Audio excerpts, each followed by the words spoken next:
मेरा दिल भी कितना पागल है, ये प्यार तो तुमसे करता है। मेरा जीवन कोरा कागज कोरा ही रह गया। ये मौसम आशिकाना, वाह मजा आ गया। क्या मौसम हो रहा है यार। ओ, क्या ऐसे गाने आप भी गाते हैं?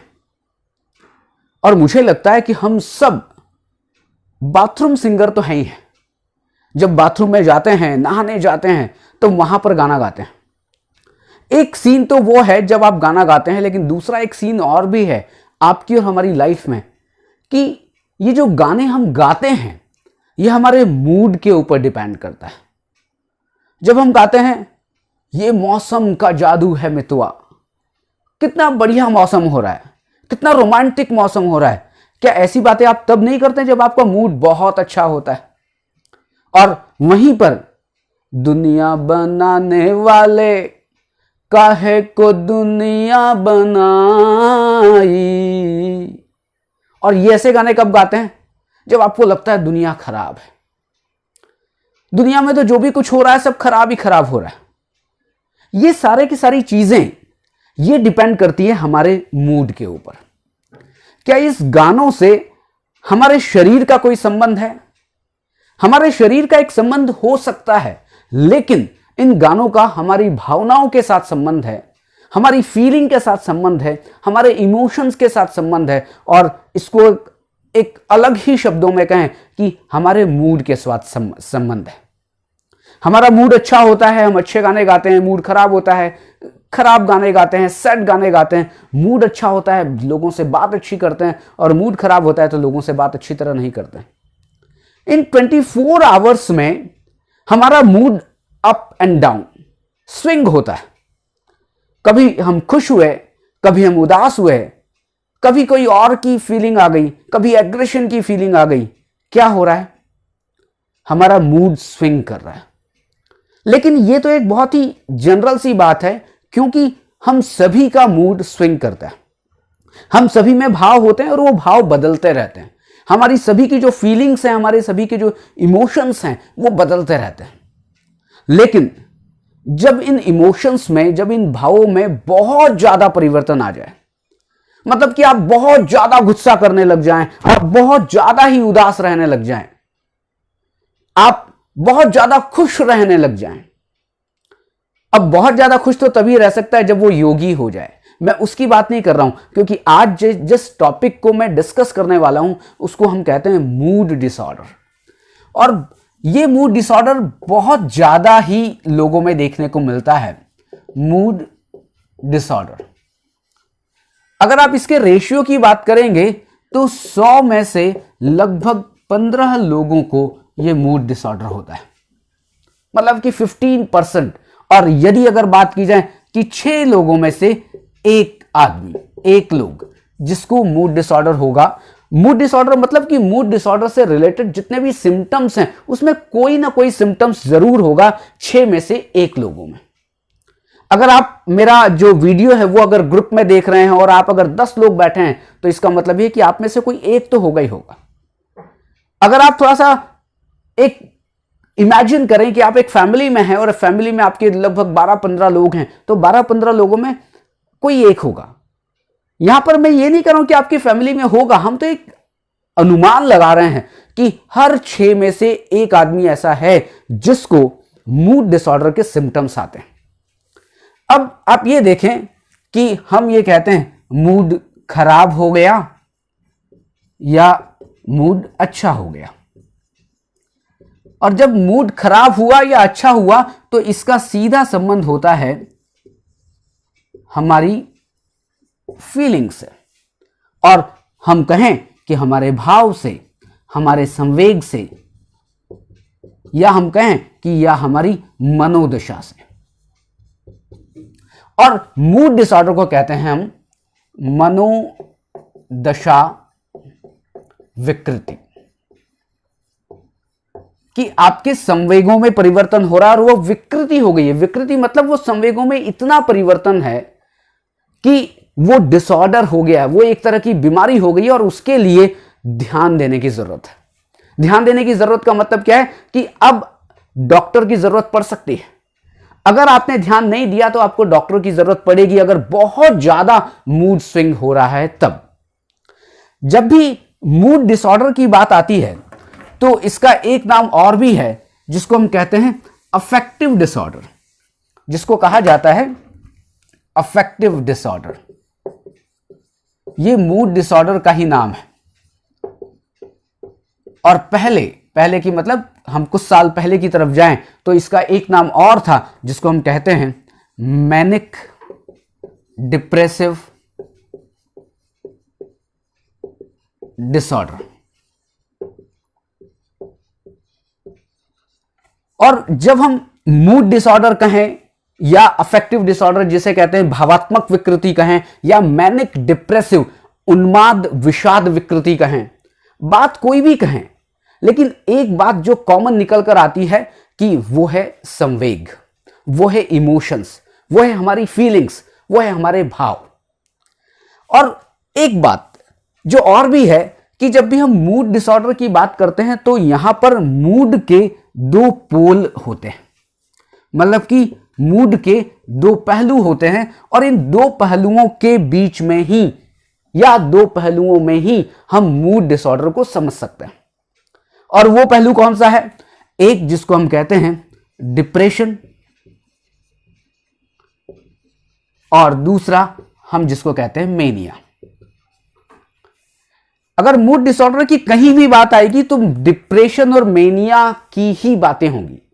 हम ये कह सकते हैं कि डिप्रेशन बहुत अधिक, डिप्रेशन बहुत कम, मेनिया बहुत अधिक, मेनिया बहुत कम। कहीं ना कहीं इन्हीं दोनों के बीच में मूड डिसऑर्डर घूमता रहेगा।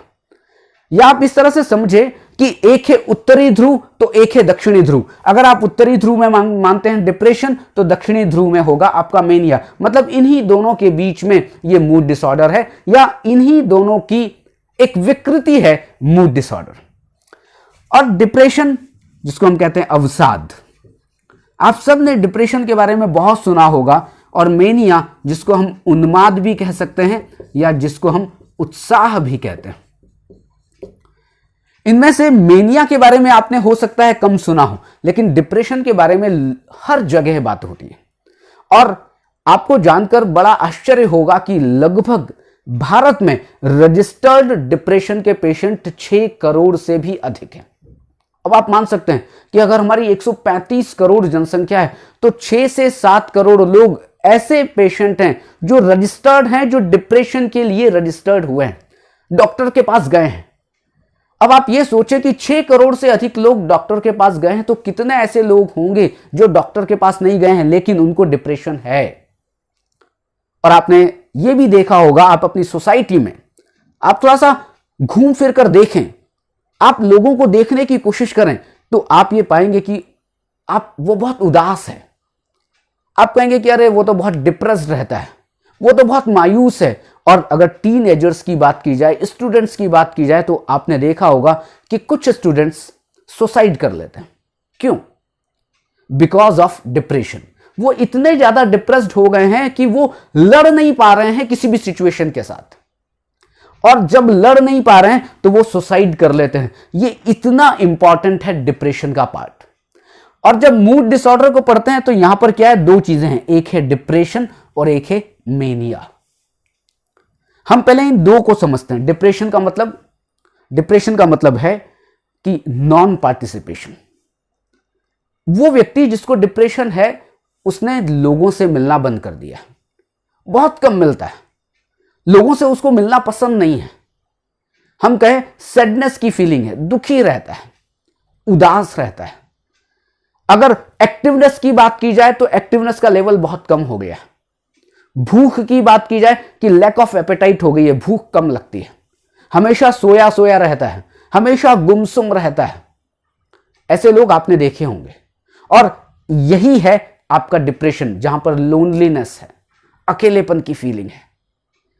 अब आप ये बताएं कि जब आप अकेलापन फील कर रहे हैं, आप लोगों से मिल नहीं रहे हैं, आपका जो एक्टिवेशन लेवल कम हो गया है, आप में ऊर्जा कम हो गई है, आप में मोटिवेशन कम हो गया है, आप में रुचि कम हो गई है, कम का मतलब थोड़ी बहुत नहीं, डिप्रेशन में इन सब चीजों में एक ड्रास्टिक चेंज आता है। मतलब कि एक ऊर्जा का स्तर हमारा अभी यहां पर है, तो डिप्रेशन का पेशेंट होगा तो बिल्कुल नीचे चला जाएगा। डिप्रेशन का पेशेंट होगा तो जितनी आप अगर मेरा वीडियो देख रहे हैं तो मैं जितनी एक्टिवनेस से एक अपना जो बॉडी पोस्चर आपके सामने रख रहा हूं, मैं कितनी ऊर्जा से आपसे बात कर रहा हूं, और वहां पर डिप्रेशन का पेशेंट होगा तो मतलब आप उसको देख के कहेंगे यार ये कैसा है, क्या दिक्कत है। लेकिन है क्या कि वो बहुत ज्यादा अवसाद से ग्रसित है, वो बहुत हारा हुआ इंसान है। और डिप्रेशन कभी भी होता है किसके लिए? पास्ट के लिए। मतलब कि भूतकाल में पहले, आज से पहले कुछ ऐसी घटना उसके साथ हो गई है कि वो डिप्रेस्ड हो गया। ये तो मूड डिसऑर्डर का एक पहलू है। और दूसरा पहलू मेनिया, एक्साइटमेंट, बहुत ज्यादा उत्साह। कितना ज्यादा? अगर मेरे में इतना उत्साह हो जाए कि मैं आपके सामने, मैं पब्लिक के सामने अपने कपड़े फाड़ दूं, मेरे में इतना उत्साह हो जाए कि अरे मैं तो कुछ भी कर सकता हूं, मैं यहां से तीसरी मंजिल से नीचे कूद जाऊं, मेरे में इतना उत्साह कि मैं जिस कैमरे को मैं देख रहा हूं, या कोई मेरे पास लैपटॉप है, मैं उसको उठा के पटक दूं, इतना उत्साह, मतलब इतना एक्साइटमेंट कि आप इमेजिन नहीं कर सकते। देखिए, एक्साइटमेंट हम सब में होता है, लेकिन आप यह कहें कि एक्साइटमेंट की अति हो जाए, एक्सेस एक्साइटमेंट, इतना ज्यादा कि आप उस पर काबू ना कर पाए, आप कॉन्शियसली सोच ही ना पाए उस उत्साह में, उस मेनिया में कि मैं क्या कर रहा हूं। एक तरफ बहुत पॉजिटिव होना अच्छा है, बहुत पॉजिटिव, और एक तरफ बिल्कुल उदास। ये दो पहलू बहुत इंपॉर्टेंट हैं इसके मूड डिसऑर्डर के। एक होता है डिप्रेशन और एक होता है मेनिया। आपने ये समझ लिया होगा मेनिया और डिप्रेशन को। अब मेनिया को थोड़ा सा और समझ लें।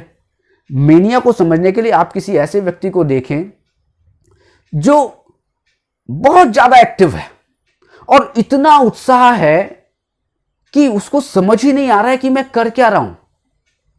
आप कभी कभी आप ये देखें कि आप, कोई आदमी जीत जाता है, कोई जंग जीत जाता है, कोई खेल में जीत जाता है, तो उस समय खुशी होती है। वो एक टेम्परेरी फेज है, लेकिन इतनी खुशी हमेशा हो जाए तो फिर क्या कहेंगे? साहब ये पागल हो गया है।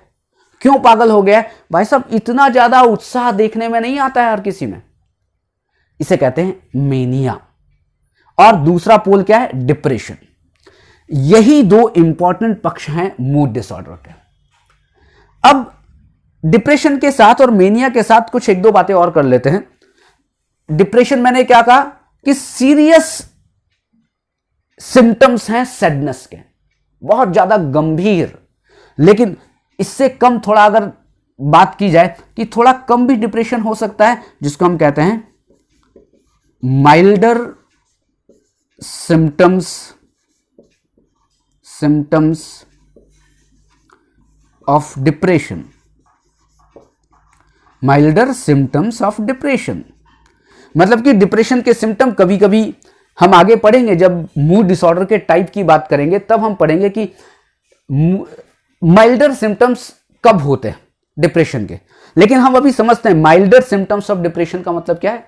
डिप्रेशन के सिम्टम्स की जो तीव्रता है, जो इंटेंसिटी है, जो उदासी की इंटेंसिटी, बहुत ज्यादा उदास, बिल्कुल मोटर एक्टिविटी खत्म हो गई, बिल्कुल रुचियां खत्म हो गई, वो तो डिप्रेशन है। लेकिन एक पक्ष ऐसा है कि हां, उदास है, थोड़ा है, उसमें रुचियां खत्म हो गई हैं थोड़ी, उसमें बिल्कुल एक्टिवनेस बिल्कुल खत्म नहीं हुई, फिर भी उसमें एक्टिवनेस खत्म हो गई है। मतलब कि आप ये कहें कि डिप्रेशन के जो भी सिम्टम्स हैं, जितनी गंभीरता है डिप्रेशन के सिम्टम्स की, उसमें थोड़ी सी कमी आई, तब हम कहते हैं माइल्डर सिम्टम्स, कि डिप्रेशन के थोड़े से कम सिम्टम्स, कम लक्षण देखने को मिलते हैं।